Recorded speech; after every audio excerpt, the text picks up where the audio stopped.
For more on this, we're joined by the DA, Cilliers Brink from Cape Town. I'm guessing. Cilliers, thanks for your time. Appreciate it. Let's talk about what the Cooperative Governance Minister has just said regarding the national state of disaster.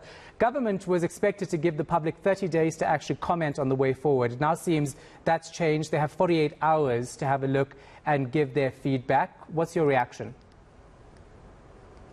So it's clear that after months of public and political pressure, the government has now caved. And it's clear that the state of disaster will be ended. And it will be very difficult after what was announced today for government to backtrack on this. It's been an enormous battle. Government has clung to these lockdown powers despite COVID-19 for months now, no longer conforming to any legal definition of a disaster.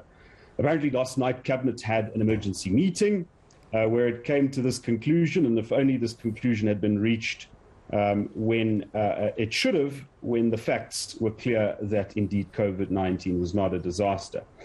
But as to what Minister NDZ announced this evening, it is clear that government does not want to end the national state of disaster in a vacuum. The moment that happens, all of the COVID-19 regulations promulgated under that declaration falls away.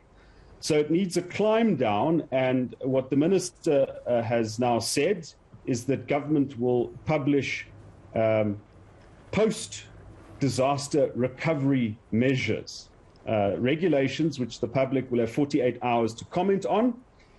And after that period, and after the government has applied its mind, the president will announce when the national state of disaster will end.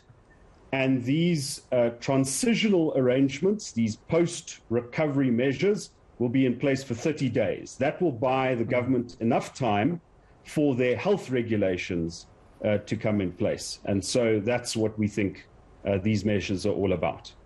So the Minister says that obviously the changes could be made, or the national state of disaster could be dropped by the 5th of April, which is next week. So that's pretty soon. And as you mentioned, the regulations will stay in place for 30 days to allow for a transition period. Are you saying that's not necessary? Well, we've been saying that the national state of disaster should have been ended months ago. So no, the DA does not believe that the government requires extraordinary powers at this moment to deal with any disaster. There is no disaster. The minister has conceded that. Cabinet has conceded that.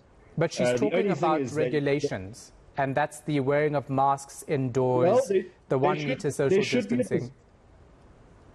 There should be a disaster for government to try and enjoy extraordinary powers. But let's just move beyond that for a moment. We're all very happy that the national state of disaster is coming to an end.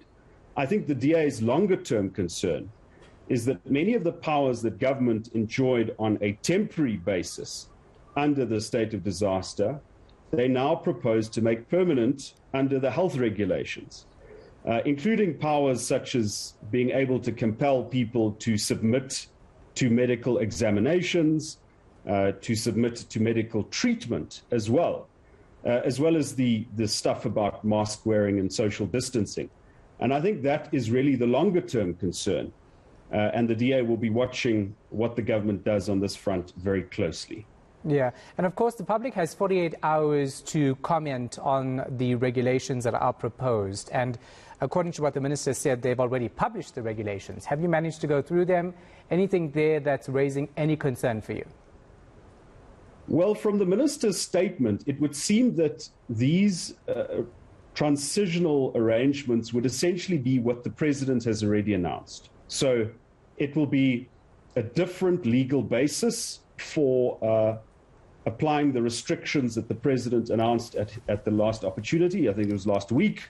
In other words, indoor mask wearing, no masks required outdoors, and restrictions on gatherings, 1,000 indoors, 2,000 outdoors, with a proviso that you can fill up 50% of an indoor venue if vaccine certificates or PCR tests are produced. So essentially those, from what we can gather, but, let us examine those in detail before you take my final word for it.